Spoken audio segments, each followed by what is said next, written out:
3, 2. This is 2OF Entertainment. Do you know why some businesses succeed and some businesses fail? Why some businesses grow and some businesses don't? That's what this show is all about. Business, business, business.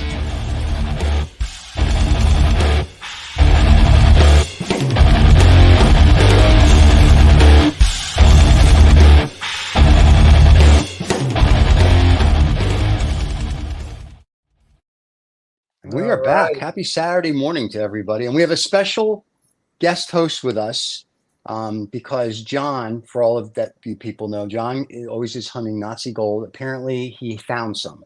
So we may or may not see John again. We don't know. He'll be back, I'm assuming. David, we were just talking about, is laying in traction in the hospital because he was making love to his 18-year-old mistress and he hurt himself. He said he's used muscles he's never used before. And apparently he was talking about his back. So I have no idea. So anyway, so it's us. So the Keystone Cops are here. This crew. Michael, this is a good note to self. Like if you spend time off the show, then obviously you're going to be taken to pieces. Yeah.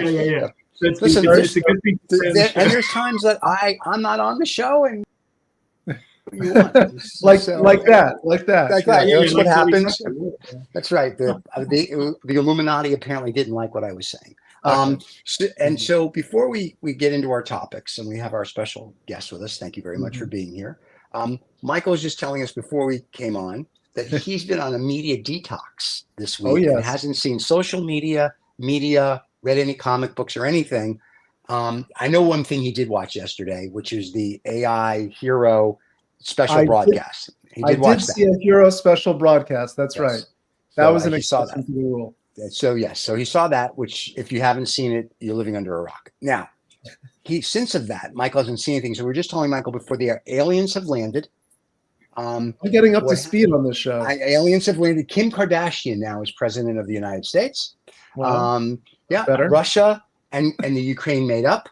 And Israel and Palestine are having a big blowout party tonight to celebrate that they all have a kumbaya moment coming. Just what they need. And Taiwan invaded China, and China acquiesced. So now we're all speaking some sort of Mandarin that nobody understands. That really changes the game here. All right. I know. So there you go. Now you're caught up. So I'm glad I could bring you up. Totally. There you go. Well, I'm glad we can make everybody's day. So today we're going to discuss, since you've been on a media blitz with our guest, some things that have happened, I guess, with blockchain, with the Bitcoins, if you will, ETFs. And kind of what's going on in that space, because that seems to be moving interestingly forward. But you have Jamie Dimon from JP Morgan who says crypto, I call them algorithms and so does he, but cryptocurrencies are just a waste and crap and they're used for everything in the black market. And he's waiting for the government to close everything down and he doesn't care about an ETF or anything. So whoever wants to jump in and tell us what the news is on blockchain and crypto and where we see things for the next, say, I don't know, week and a half. Enlighten us, Gandalf. Oh, right. Well, I'm not great on current affairs, but of course I have been watching what's been happening with the ETFs, and in particular looking at what people have been saying on social media about it. You've got people who think this is fantastic. Usually those are the ones who thought that it would make the price rocket, which it hasn't. I would say that that's because it was already factored into the price before they got the approval. You got some people who are absolutely horrified because they see this as mainstream finance stepping into their kind of out of traditional finance area and possibly taking it over. And again, I'd say there, well, what were they expecting? I mean, we're not going to wake up one day and find that, the old financial system has been completely dismantled overnight and everyone's now a Bitcoin maximalist. That's not the way it's going to go. So, I mean, personally, I think it's good that the financial institutions are actually starting to take an interest and getting some exposure to this stuff. It's certainly a long way from, say, 2016, 2017, when I used to wake up in the middle of the night thinking that blockchain, have I just deluded myself? Is it really as significant as I think it is? And will it ever get any kind of mainstream adoption? This, to me, is evidence that, very strong evidence that those fears were unnecessary. So, yeah. ETFs, generally speaking, I think a good first step. But it's funny, even the Financial Times doesn't think it's a good first step. There was an article this morning, and they were just like, I think it's BlackRock, Gray something, and somebody else that are in it. Now Coinbase is getting involved, and they're just like, just waiting for it to crumble because the funds don't own it. They act as a custodian. So even if it implodes, they're sort of like, too bad. It's like, we're not here. And the reason they said it did spike, I guess that one day it went up like 1%, and then dropped back down. He says, because people were moving their money from what they felt were unsecured trading platforms into the ETFs. So that was the little spike that they had. And one of the traders said, which you said earlier, which is true, he said, we prepared for that. And I'm saying, okay, but if this is such a great thing, I don't see trillions of institutional dollars flowing into it yet. So, yeah, well, that had been presumably happening over the lead up to this event. Right. The but it hasn't. funds well, they have had to buy it, right? Or they've had to pay for it. I mean, you do get the problem of decoupling. It's what we see in the commodities and futures trading, right? That it's set up initially to be an insurance scheme for farmers, right? So you're going to get a decent price and you're going to make a profit. And then you end up with people in Chicago trading these things. And there's that story about the guy who he was an expert green lumber trader, made a fortune in it. And when questioned about it, it turned out he thought green lumber was wood that was painted green. He had no idea what the underlying commodity that he was trading was. He just happened to recognize patterns, presumably, in the way that it traded without having. So you get this situation with derivatives by virtue of its name, that they are somewhat decoupled from the original. So if you have an ETF that allows people to buy shares in a fund that has Bitcoin backing it up, but that Bitcoin is in the hands of a custodian, Coinbase, you're starting to get step after step. But what I see it as is that there are institutions in particular, but also people out there who would never take the time to set up a wallet and understand how to secure their seed phrase, and wouldn't even go to an exchange and set up an account and go through KYC processes, who nevertheless would like to have some kind of involvement or connection to Bitcoin, and they can now do that. And then over time, they may say to themselves, well, why are we paying management fees for this? Maybe we should, So I don't think we've got lots of people who were going to go and buy Bitcoin and hold it themselves who've now decided, I tell you what, I'll go and get involved with an ETF instead. I think it's and ultimately these funds are meant to be audited. There are lots of laws in place for how they're allowed to operate and what kind of assurances they have to provide. And so I would say in most cases, especially given the reputations of the parties involved, that there will be genuine Bitcoin backing this up, and that has to be bought. What I'm still wondering about is I can't work out how this affects the price, and I haven't, to be honest, done enough research yet in how other ETFs manage to lockstep with the underlying asset, like a gold ETF. How does it couple to the market price for gold? But presumably it does. I know there are some differences, but I can't help wondering whether Bitcoin in its usual inimitable style will somehow manage to be different. So that's the one thing I'm watching for with interest, is how closely do the exchange prices, and the exchanges match very neatly because of arbitrage, but how the ETF's going to match with the exchange prices. And if there'll be any finagling for them to do pricing. Well, the difference between an ETF and a commodity, or even a derivative, a commodity, if I own 10,000 oil contracts, I can go get oil. They have to deliver. It's either I have the contract or you deliver me my commodity. So your green lumber guy, there's a story that I heard once, a cattle farmer had a contract for 100,000 head of cattle. And he realized that if he had called the contract, meaning he wanted cattle delivered to him, it was cheaper than him buying cattle. So he called the broker and said, I want it delivered. And because no one had done that since like 1940, and this was like 1980, this was an event. It was like, well, it goes, there's no blah.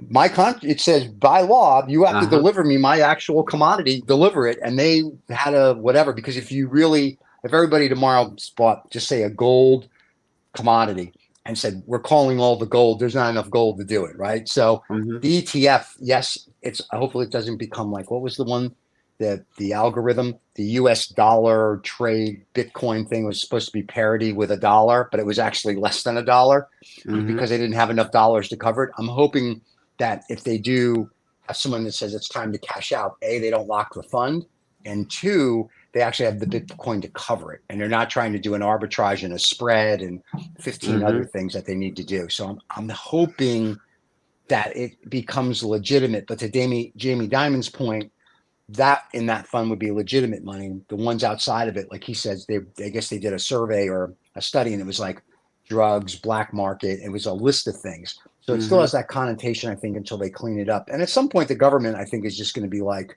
we have currency. Why, they all have digital currency. It's just a matter of when they give it to us, I think. So it's kind of like, why am I using Bitcoin when I can get $1 or a ruble or whatever it might be? And to everybody else where they can't track you, they track it. The people that sold $4 billion in Bitcoin, 2 years ago, the FBI, the NSA, and the CIA were like, oh yeah, they're living in Manhattan. Go get them. And they got arrested, and everybody's like, they can't. They know everything that's going on. It's not this, they're not. We don't live in 1960 where the government doesn't have a computer. So I'm kind of shocked that people still go with that. That's where we plug the cryptocurrency Monero, right, Gandalf? Yeah, so I mean, Bitcoin, it's pseudo-anonymous, right, or pseudonymous. Right. I mean, every transaction's there. It's great if you're a data analyst, because all the data is there. You can go and check it. You can go and start looking for patterns, and there are companies out there that specialize in tracking transactions, working out where the money has moved. And indeed, if you just attach your name to one Bitcoin address, it is quite probable that one of those companies can work out the other 10, 20, 30 that you have. And in the process, find other connections to other people. So in the same way that in the UK, they had a law that the police weren't allowed to listen in on phone calls, but they could get lists of numbers that called other numbers and how long they called them for and when they called and stuff. And they just used databases to build a web of who's calling whom. And suddenly with that, you can tie the head of one gang to the head of another gang and criminal activity. So that kind of forensics works really well on Bitcoin. Whereas indeed there are these privacy coins, Zcash and Monero are the two that spring to mind, and they use various techniques, things like zero knowledge proofs and ring signatures and stuff like that, to what I think incredibly still, even though I know how it works, it allows a ledger to keep track of who owns how much and how much they've transferred, and make sure that people cannot submit transactions that allow them to transfer more than they own without revealing who's transferring what to whom or how much it is or how much they hold. It's a really remarkable piece of cryptography and technology to do that. And I've got a bunch of videos that give sort of analogies as to how these kind of things work.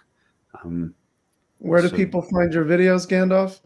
Well, if you go to YouTube/Thinklair, ThinkLair, that's my YouTube channel, and it's just full of like 3-4 minute explainer videos about whatever topics I've been interested in about blockchain. So, given that it's been going for 6 years now, I think there's nearly 1,000 videos there. Pretty much anything you'll find is covered if you just do a search. So that's great. Yeah. And so it's not all out of date. Some of it's still relevant. So let's talk about the coin you guys are talking about the quasi-private coin. So is that now going to be the new, if you will, algorithm for people to buy? Is the quasi coin because they don't want people to know what they own? Or is it just going to be more like a Bitcoin? Privacy coins. Right. Well, privacy coins, you mean? Monero? Yeah, they've not had the kind of take-up I expected. I think it turns out that most people are actually not that interested in privacy, which is why companies like Facebook have been getting away with exfiltrating all our personal data and using it for whatever they like for decades now. Right? Yeah. And we have all this legislation in various countries that's meant to protect us, but very few people actually use it. I don't think I know anybody who said, please delete my data under the GDPR personally. I must do maybe, but nobody's ever bragged about it. So maybe I need to do that. Maybe I need to find a random company and ask that I've had some interaction with and say, under this section of the law, I want to just to be able to say that I have. And I'm still on Facebook, right? Because I'm locked in. I have a bunch of friends who I'm connected with through it. That's how we got back in touch, and I enjoy talking to them. And collectively, we would have to make a decision to move to some other platform, and that is a really hard thing to do. And that lock-in harkens back to our conversation with Cory Doctorow about the very interoperability that should happen, ideally, to create a truly open and free internet, which we don't really have.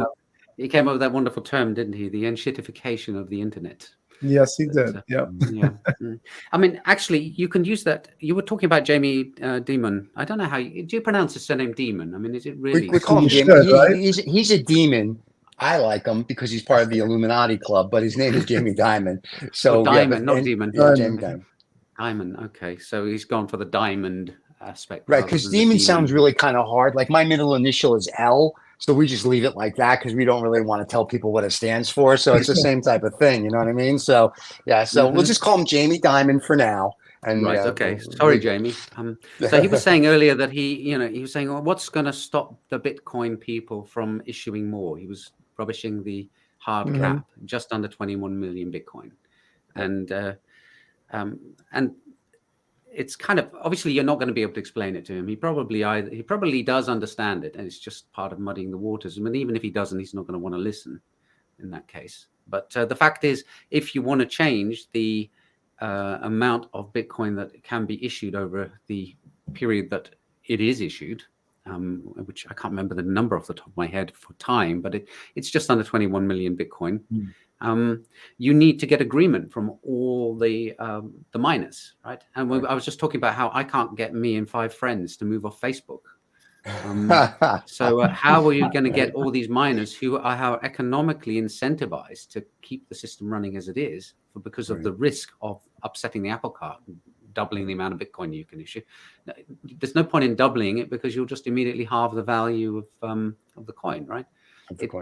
It's like stock splits. People go, oh, I had a Tesla share, now I've got 5. It's like, but those 5 shares are each worth a fifth. The hope is that it did subsequently go up. But I was disappointed because I bought 1 Tesla share just so that I could brag to my friends that I had a Tesla. Okay. And then after the stock split, I had to say that I had 5. Congratulations. So, suddenly your story doesn't hold water anymore. So. Yeah. They look at you now and go, very wealthy. But I will say something about Jamie Dimon. He said he was at Davos. That's where we go hang out and talk about how we're going to take care of the little people. But he was at Davos, and he said in an interview at Davos, he goes, this is the last time I'm ever going to talk about Bitcoin or these crypto algorithms, because he said, I've been talking about it now for 3 years. And I think he actually does have a very good handle on it. I think for him, it's just, and I'm in the middle of this. I think it's just make believe, because, and I don't care if Wall Street came up with it or whoever Suki Wookie Bookie is, I could care less. But it's sort of this make believe currency or make believe thing that people are buying that in theory has no value. Now, granted, if I go to Dubai, I can go into any high-end supercar dealership and they will take Bitcoin for me to buy a car. They'll take Bitcoin for me to buy a house. And that's very nice. But to his point, if I'm trading or doing something illegal and getting paid in Bitcoin, then I can still go to Dubai and even places here in the States and buy my supercar or my home with Bitcoin, right? Because it's just, so I kind of do want a little bit of who owns what, not just for the government to take it, but for more of this guy isn't a drug dealer or this guy's not doing something illegal. I'm in that kind of safety net, because we're a society of like, can we bend the rules just enough? So to his point, I kind of get that, and I'm not advocating that everybody's a terrible person, which 98% of the population is. But I'm just saying, I would rather we police it a little bit, because we've shown that we can't police ourselves. And I'm not saying the governments do a good job, but they at least do something. So it doesn't become the Wild West. So to his point, I understand it. To the other side of it, I'm fascinated that people are just fascinated with something that's make believe. You know, like Tesla's make believe to me. It's not like a real company. That's like a Ponzi scheme. So Bitcoin to me that's how I look at that. I'm kind of like, yeah, it's a Ponzi scheme. At some point, somebody is the last guy to go in, the last guy to get out. Huh? Well, I mean, technically, it's not a Ponzi scheme, because a Ponzi scheme has to have a mastermind who runs the scheme, right? And the Ponzi scheme, the idea is that you bring in early investors with promises of returns, and then you bring in later investors and you use their investment to pay the earlier. So there has to be a Charles Ponzi in the middle, right? Yeah. And in Bitcoin, there isn't a Charles Ponzi in the middle. It is the case that there are people who bought it early or mined it early, and they are selling it to later people for more money. But if you call that a Ponzi scheme, then that makes Walmart a Ponzi scheme, or a car dealership, as well. Anything where you buy something at one price and sell it for a higher price, which is pretty much all that we aim to do in commerce. Listen, the stock market today is a Ponzi scheme. It's not what it used to be, right? Because everything is I know. I knew where you were going. It's all. Friends of mine go, I used to be investing in the market. And then in about the 90s, when I realized with 24 News and this and that if the CEO was in the bathroom longer than 30 seconds, the stock would go up or down if he said something stupid. And I like the days where, like, oh, if there was a problem, you had a quarter to fix it. Now, if there's a problem at noon, excuse me, and I don't fix it by 1 o'clock, my stock will either go up or down. The CEO will be out. I'll hire another CEO. And I'm like, you know, I can go to Vegas and have just as much fun and actually enjoy myself and not have to be tied to what it's like a day trader as well. Yeah. And there's free drinks and I get cigars and sure, I love it. I see a show. And to me, it's changed for the worse. With all our tech, it's changed for the worse. So when I say Ponzi scheme, I'm not picking on Bitcoin. I literally think the whole market now is a Ponzi scheme, because I think if somebody actually called it all, they'd be like, we don't have that. We don't have the money for this. We don't have the gold for this. So it's very nice. And nobody really, because we're sheep, nobody questions it. You know what I mean? So everybody just goes along with that. Okay. Well, like if you ask somebody why, whether it's Tesla or whatever, why your stock is worth so much money, they'll give you a bunch of numbers, a bunch of this, a bunch of crap. But if you start peeling back everything and stop going with forward earnings and what are you worth today? They would be highly upset that there are $3 or $4 trillion companies that are out there are not really worth $1 trillion. They're worth $1 trillion X. They're not worth $1 trillion in real money. You know, so it's very disheartening and disenchanting to me as a guy in finance that people don't really understand that. So when they go, Microsoft hit $1 trillion, I'm like, yeah, okay, good for Microsoft. Yeah, it's like when they say, you know, Elon Musk is now worth $120 billion. It's like, on paper. Well, until he starts trying to sell the shares, at which point their price plummets, and suddenly, you know, although they do have all sorts of fun tricks they can play to basically take interest-free loans, in fact, ones that give them tax money back, by borrowing against the so-called assets. But as long as everyone keeps playing the game, then it keeps running until it doesn't. That's the thing. And here's a perfect example. Elon Musk went to Hong Kong in Asia, and he raised $6.8 billion for his new AI company. Ponzi scheme, allegedly. But so my thing about this is, if you have $120 billion paper, why don't you just fund your $6.8 billion on your own? Like, you know what I mean? It's like, if I'm sitting here with 100 and let me rephrase. If I have 120 billion and I'm liquid, I don't want 50 new best friends in my new co, right? I'm going to write my own $6 billion check, do what I want to do and get it out there. So these billionaires are, I'm a billionaire. You're a billionaire on paper. And when you go buy your, $300 million home, you're really just loaning against your own paper. So you don't have any assets. Like, that's what I'm saying. If we peel back the onions until I see the cash, and then I take whatever your house is worth, then I take what your loan is worth. You start really looking at it. It's an interesting way to boost egos, I think. I'm very much cash is cash. Artwork on the art wall is artwork. A supercar like a Ferrari from the 1950s a GTO that's gonna be worth 25 million. That's an asset. But if someone says you've got $7 billion in stock, okay, I got a bunch of paper that looks good on my computer screen. But now, to your point, if I go sell it, it's going to cause things to drop. You know what I mean? It's great that I can loan against it. But if my stock drops or my company has a bad quarter, the bank's going to call. I either have to write a check or sell some stock. Right. So I think somewhere down the road, maybe, I doubt it, maybe they should revamp on how we rate our billionaires. Yeah. So, well, I don't think it's going to happen in a hurry. And I have a horrible feeling that if it does, it'll happen in a revolutionary manner. I mean, people are getting more. I was surprised after 2008 that there weren't kind of people taking shotguns and trying to find bankers. I mean, in the end, it was like one guy went to jail, and you sort of wonder how far can you push people before they snap. But well, we'll see. But it does look odd to me when you see this concentration of wealth now. That is, and we wring our hands about it, but nothing changes. No. That. I think it's kind of happening globally as well. I mean, Steve, you're talking about blockchain. I mean, if with due respect, you look at the USD and you try and call on every USD out there as well, you're going to be quite you're going to be hard pressed to try and figure out every dollar.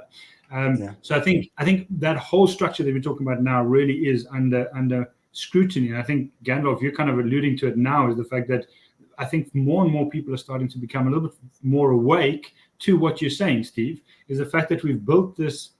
There's just a whole lot of air in this balloon, and the challenge is, the nub of it is, there's not much behind it. And it really, being in marketing, it's kind of part of our job is it's all marketing. It's all about the fact that how you blow these things up. And to your point, I think the challenge we're having now is that where this wealth concentration is, the question is that wealth concentration there? It's just more marketing. And same with Tesla stock. I mean, at the end of the day, it's all about what the potential is. Steve, we're talking about 10x, 100x in the future. I think more and more there are going to be questions about going, what is the true value, and where do we come to? And I think that the more conversations like these can happen about how we do that, I think that's going to be super, super useful. And I think, to the point, Steve, I think part of the challenge is one of the reasons why the allure of cash again is so big is the fact that it's kind of that anonymity. Because to your point, people want to kind of know who it is and how it is. The problem is that's just literally crowding people into a room again and saying, well, I know exactly what you're doing, when you're doing it, and how you're doing it. And getting into that conversation, not to sort of take the conversation into a totally different area, is the fact that control mechanism now globally is starting to be questioned. And it's really great because I think across the board, those unfortunately who own the world kind of are trying to drive more and more control. And I think that's really got to happen. We've got to unbundle that and then put it back with real value. I think maybe to your point, Gandalf, that's really what we've got to do, is we've got to really figure out where that value lies, the true value. Yeah. And the other thing, I mean, you mentioned that cash gives you anonymity. I think the more important thing, as far as I'm concerned, is cash gives you ownership. Right? If I have my money in the bank, they can just turn around at a moment's notice and say, we're not giving you access. Just look at the people who are using PayPal for their small businesses. And suddenly they have all their company money locked up for 12 months while PayPal drags its feet on assessing whether this is legitimate money or not. At least when you have a $100 bill in your wallet, you know that at least you're going to be able to buy a meal, right? And that, I think, it's still the main feature of Bitcoin to me, is the fact that you can genuinely own it, even though it's digital. And in an era where our ownership rights are being taken away, I used to have a wonderful collection of vinyl records. Played them until when you lifted them up, they looked like a slinky. But now I don't own any music, right? It's all streaming. And if Spotify turns around tomorrow and says, no, you can't use this service, then I'll have to find another one. If I get barred from all of it, well, then I have to go down to the local pub to hear music. And they have a really bad taste in music. So it's this idea of moving back towards a world where you actually own your stuff, which we've been moving away from. Everything has to be either custodied, or it's either custodial or it's service. That's the ownership. Ownership implies responsibility, though, and I don't know that people are. I think people are giving up ownership not because they want to give up ownership, but because they don't want the responsibility of maintaining a collection. Yeah, and it's fine until it isn't, right? And this is where you need to, and the thing is, I can put my Bitcoin into custody, right? Right. I say that like I have this vast hoard of Bitcoin, which unfortunately I don't. But you can put it in an exchange, or you can decide to hold it through an ETF instead. In which case you're not holding it, but you can hand over that responsibility. Right. But the fact is that there is the escape module of I'll transfer it to I'll get them to transfer it to an address that I actually own, which you don't have with most other things in life these days. There's still the risk they'll say no, but at least it's not baked into the system that you never own your money, in the way that using your debit or credit card to pay for stuff means you never own your money. Well, I do like blockchain for the fact that, like, especially in the art world, for provenance, like I can see it went from A to B to C to D, and I'm okay with that for homes, business deal. I mean, I like that. I like that clarity of it, right? Because there's never a question of did you really. The other problem comes into everything else that we're discussing. And unfortunately, no, I don't think we're ever going to go where people are going to really peel back the onion, whether it's a corporation or a billionaire, and say this is what they're really worth. You know, and to your point, I think people don't want to own things anymore. Yeah, it would be fun, but I don't think people want to own anything anymore, to your point also, because it is responsibility. Like, you got to pay your mortgage, right? But if I'm paying rent, I can leave whenever I want. If I lease a car and I don't buy it outright, I can give it back whenever I want. Because we're in a society today where everything changes in 15 seconds. It's like, Mike, I don't like my car. Porsche, I think it's Porsche, Volvo, and somebody else. They have a program, I want to say it's like $1,000 a month, where you can go to the Porsche dealer and switch out your car every month and get a new Porsche that you can drive under a leasing program. There's many supercar clubs now. They're a little more than $1,000 a month, but once a month I can go switch up my Lamborghini for a Ferrari, for a Bugatti, for a Pagani. It keeps going because people have gotten to a point, because their attention span is 30 seconds. I want 30-second ownership. I think that's why marriages are down. Divorce rates are up. I think all of that is because people are now, I want 30-second ownership. It's like, like this. And that's not the way the world works. I mean, it's nice for certain things, but other things, sometimes, you have to sit back and enjoy it. Well, we've talked about that before, though. That's a shift in personal philosophy that would have to ripple through the entire world to get the systems to change. The systems are going toward short attention spans and short ownership in that way. That is true. Well, gentlemen, we're coming up almost to the end. Go ahead, Nick. Yeah, to a couple of the points, I think part of what needs to happen is, even though we spoke about sort of peeling back per billionaire or per company or whatever, I think there's a core fundamental, hopefully, that's occurring, where that awakening is happening. So the fundamentals are being questioned. We're not going to go to one particular billionaire and try and pull that to pieces, but kind of almost question. Michael, I love the point of the fact that there's this lack of ownership or accountability, I think, is where the challenge lies. The lack of accountability, and kind of going, well, take that accountability on, and that comes with ownership, owning, me, myself, my actions, and really at the nub of it, trying to sort of pull that to pieces, and then slowly the building blocks will start from the top, sort of slowly starting to crumble, but not in this massive sort of crumbling, so the whole everything falls to pieces. Hopefully we start building it up, sort of putting structures underneath it, so that you don't have everything crash down, but certainly realign to more of I think of a more ethical / accountable and awake society, I think, is really what it's boiling down to. No, very optimistic. That would be the ideal. That would be the ideal. No more ostriches. The problem with society today is people are ostriches. And that's the problem. No more ostriches, yeah. Yeah, no more ostriches. I mean, the meat's good and they're fun to ride. But other than that, no more ostriches. I mean, seriously, it's like the society today, people are ostriches, right? They hear something they don't like, they get offended, they put their head in the sand, they don't want to do. No more. You got to be involved. You know what I mean? You got to, people. That's why I'm saying, out of the 8 billion people on the planet, 98%, forget them. So, yeah. Well, that's the Illuminati. Stop. We know. We're taking over the world. This is what the show is for. We're being sponsored by my own people, them and the lizard people. I keep telling you. No, we don't want to lose the sponsors. We don't want to lose. No, we don't want to lose the Illuminati and or the lizard people. So, I'm talking about a sponsor here. Let me play one really quick for us.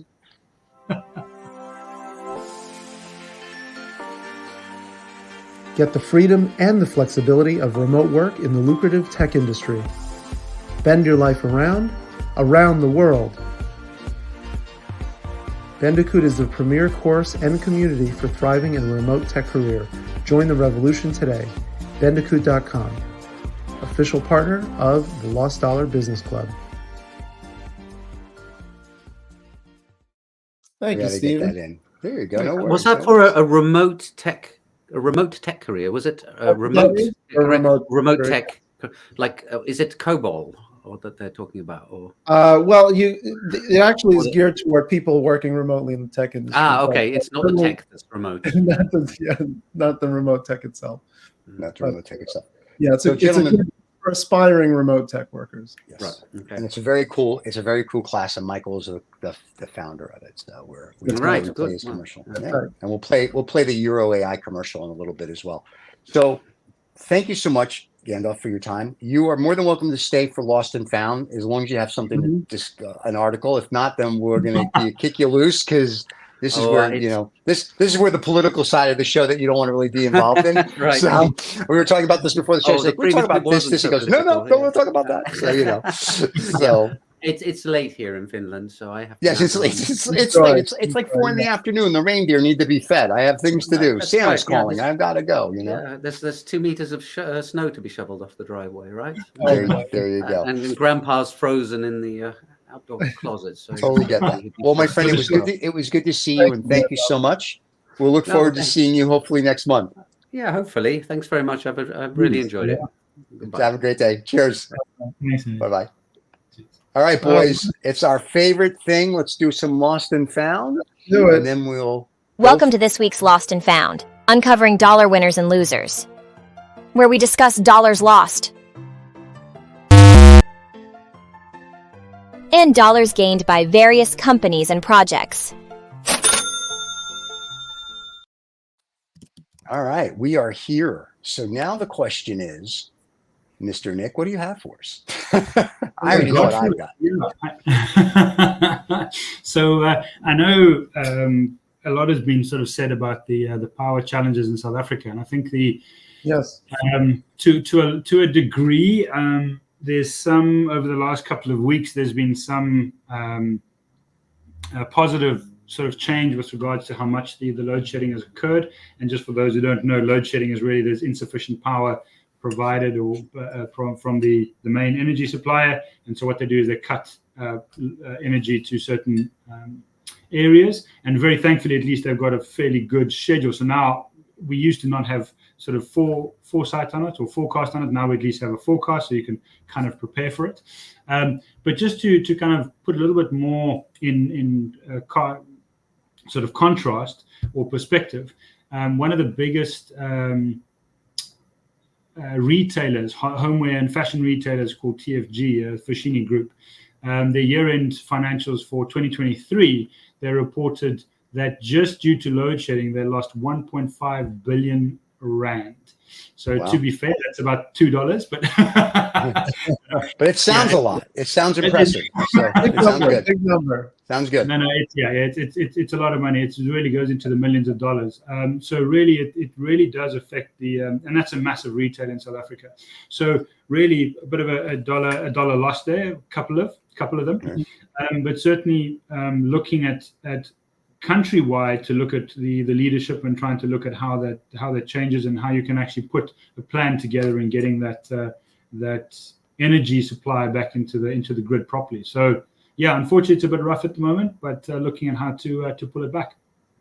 I'd be keen to actually have a proper discussion on it one time. Yes. So, I think not next week, not next Saturday, but the Saturday after, because next Saturday we have Michael Collins on. And so I think the Saturday after we're actually going to talk about the South Africa infrastructure, loving it, so that'll be that'll be a fun show. I think that's on the 9th, so I think that'll be very fun to have that dialogue. Michael, what do you have for us? Well, a few months ago, just a month or two ago, people using ChatGPT were noticing that it would not answer, it would not complete the task. And people were saying it's gotten lazy, and OpenAI acknowledged it, and this was a well-known situation. Maybe it was the winter doldrums. Maybe it just realized that it wanted to take a break. But now a new release just came out where they say they've reduced cases of laziness in the GPT-4 model. Oh no, it's still lazy. I know this because I use it, and I will say to it sometimes, like, you've done this before, stop screwing around. And I don't say screwing, I use the other words. And I'm like, I literally say to my chat GPT when it gives me something, I said, you've done this 100 times, you store, stop fucking around, do your fucking job. I pay for you, do it right. And then it goes, I'm so sorry. Let me do, and then it does exactly what it's supposed to do. And I talk to it like I would talk to anybody else now. And I have it that I'm set up on, whatchamacallit, I have it that I'm set up on voice. So I talk to my chat GPT, so it hears exactly what I have to say.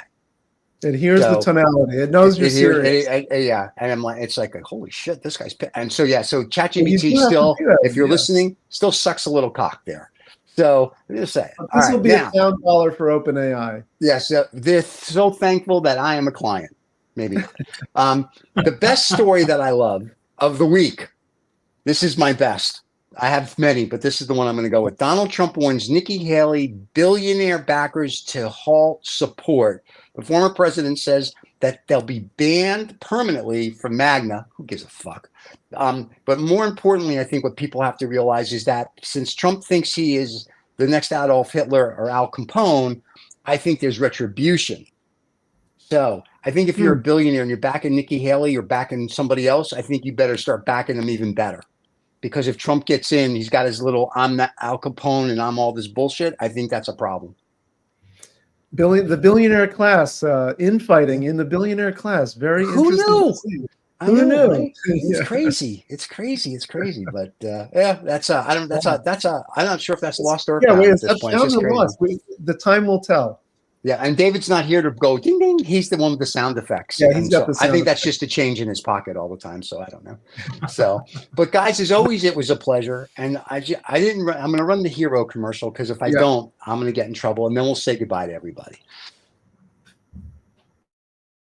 Making the right connections is vital to your business and professional success, but reaching out to strangers is awkward and mostly a waste of time and resources. Imagine a world where AI takes the hassle out of networking.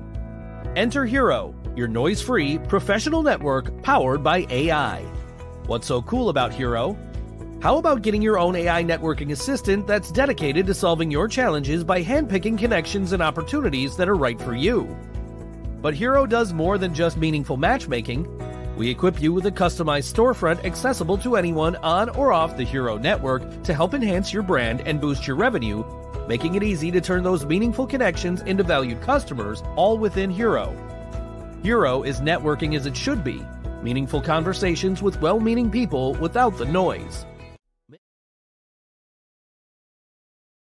Very nice. And that we had a big event yesterday. I hosted it for them, which was very fun. You can find that on our YouTube page under Two Old Farts Making Noises, under 2OF Classic Interviews, or in our live section. You can actually watch the full live unedited panel discussion, which was very cool. That panel was very insightful for someone who comes from the startup world, and really appreciated the various speakers there. A couple guys had some billion-dollar exits. A couple of them were really good consultants. So it was very nice to do. So that's up and running if somebody wants. This week we have Michael Collins, which we're very excited about. So we will see Mr. Collins. Michael Collins next week. Yeah, I think we have another guest, but they haven't really confirmed yet. So maybe Michael Collins and someone else. If not, it'll be Michael Collins for sure. And maybe we'll see who's back from the crew. John will be back from his Nazi gold. David won't be here. It's past his bedtime.